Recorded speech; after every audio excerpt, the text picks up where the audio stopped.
కోసి పట్టణంలో ఈ తెలంగాణ ప్రభుత్వం ముందుకెళ్ళదు. అక్కడ మహిళలు ఉన్నారు, ముందుకెళ్ళదు. ప్లీజ్ వెనక్కి వెళ్ళండి.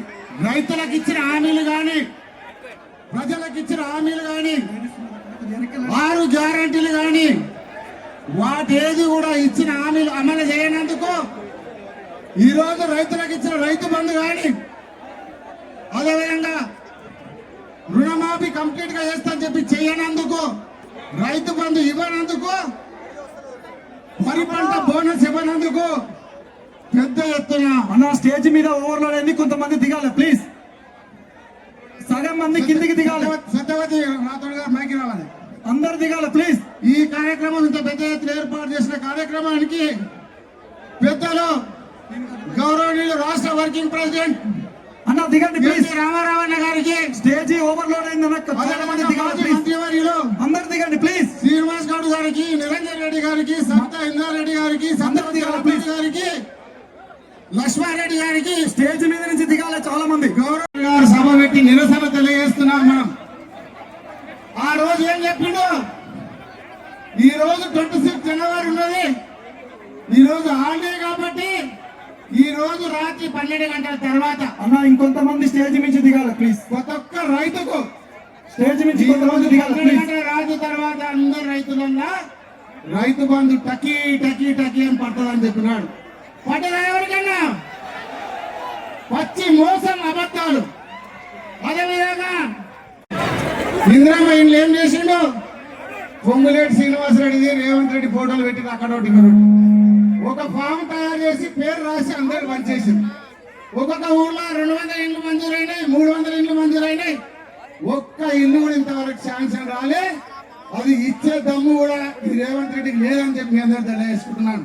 ఈ స్థానిక ఎన్నికలు మభ్యపెట్టడానికి, ఈ స్థానిక ఎన్నికలు వస్తున్నాయి కాబట్టి అందులో బాగా మభ్యపెట్టడానికి ఈరోజు రైతు బంధు అంటున్నాడు, రుణమాఫీ అంటున్నాడు. అదే కాకుండా ఈరోజు ఇందిరమ్మ ఇండ్లు ఇస్తున్నా అంటున్నాడు, ఇందిరమ్మ భరోసా అంటున్నాడు. ఏ కార్యక్రమం కూడా అమలు చేయలే. కేటీఆర్ వర్కింగ్ ప్రెసిడెంట్ గారు నాకు 10వ తారీఖున నేను కోసికి వస్తా, ఆయన పెట్టిన సభ కాడ, రేవంత్ రెడ్డి పెట్టిన సభ దగ్గరనే మనం సభ పెడదాం, నిరసన తెలియజేద్దామని చెప్పినప్పుడు ఈ సభ ఏర్పాటు చేస్తే ఈరోజు ఇంత పెద్ద ఎత్తున ఇక్కడ ప్రజలందరూ కూడా వచ్చినారు. ఈ రేవంత్ రెడ్డి మీద నమ్మకం పోయింది, ప్రజలకు నమ్మకం పోయింది, రైతులకు నమ్మకం పోయింది. ఈయన ఎట్లా గెలిపించుకున్నామో మళ్ళీ ఎప్పుడైనా దించుదామా అని ప్రజలందరూ కూడా ఎదురు చూస్తా ఉన్నారు. ఎన్నికల్లో ఎక్కడున్న వాళ్ళు ఎక్కడ కూర్చోవాలి, స్టేజ్ మీద ఎవరు కూడా నిలబడితే అందరు కూర్చోవాలి. స్థానిక ఎన్నికల్లో రేవంత్ రెడ్డికి బుద్ధి చెప్పాల్సిన అవసరం ఉండదు. అదే కాకుండా ప్లీజ్ కోజిలో పెద్ద మగతాన్ని చూసినాం, మొన్న లగచంద్ర ఘటన చూసినారు. లగచంద్రలో ఏం జరిగిందో మీకు అందరికీ తెలుసు. ఎక్కడో పొల్యూషన్ ఇచ్చే కంపెనీలు, అక్కడ వద్దనుకున్న కంపెనీలు తెచ్చి కొడంగల్లో అమాయక రైతులు ఉన్నారు, అమాయక ప్రజలు ఉన్నారని చెప్పి ఆ పొల్యూషన్ కంపెనీ తెచ్చి కొడంగల్ ప్రజలకు ఉద్దరిక చూసినాడు. కానీ లగచంద్ర రైతులు బుద్ధి చెప్పినారు. బుద్ధి చెప్తే అందరు అమాయక రైతుల మీద అక్రమ కేసులు పెట్టి జైలుకు పంపించినాడు. పేద రైతులను జైలు పంపించినాడు. ఓటేసిన రైతులను ఇక్కడ ఓటేసి గెలిపించి ముఖ్యమంత్రి చేసిన రైతులనే జైలు పంపిన ఘనత రేవంత్ రెడ్డికి దక్కిందని చెప్పి మీ అందరూ కూడా తెలియజేసుకుంటున్నాను. పాపం ఒక రైతు ఈరనాయకు హార్ట్ అటాక్ వస్తే కూడా హాస్పిటల్ తీసుకుపోవడానికి కూడా బేడీ లేచి తీసుకుపోయిన ఘనత, ఓటేసిన రైతుకు బేడీ లేచిన ఘనత భారతదేశంలో ఏ ముఖ్యమంత్రి చేయలేదు. రేవంత్ రెడ్డి బేడీ లేచిందని చెప్పి అందరూ తెలియజేసుకుంటున్నాను. ఏమన్నాడు, కొడంగల్ భూములలో తొండలు గుడ్లు పెట్టాయి, బండ్లు గుడ్లు పెట్టాయి అని చెప్పినాడు. రేవంత్ రెడ్డి నువ్వు ఎప్పుడన్నా కొడంగల్ పొలాలు చూసినావా? ఎన్ని పంటలు వంతాయి? 3 పంటలు వంతాయి. కొడంగల్ బ్రహ్మాండమైన పంటలు వంతాయి. రేపు ఎన్నికలు, స్థానిక ఎన్నికల్లో కొడంగల్ భూములలో బండ్లు గుడ్లు పెడతాయా, తొండలు గుడ్లు పెడతాయా? ప్రజలందరూ సమాధానం చెప్పాలని చెప్పి మీ అందరూ కూడా తెలియజేసుకుంటున్నారు. అదే కాకుండా ఈరోజు అన్ని అబద్ధాల మాటలు.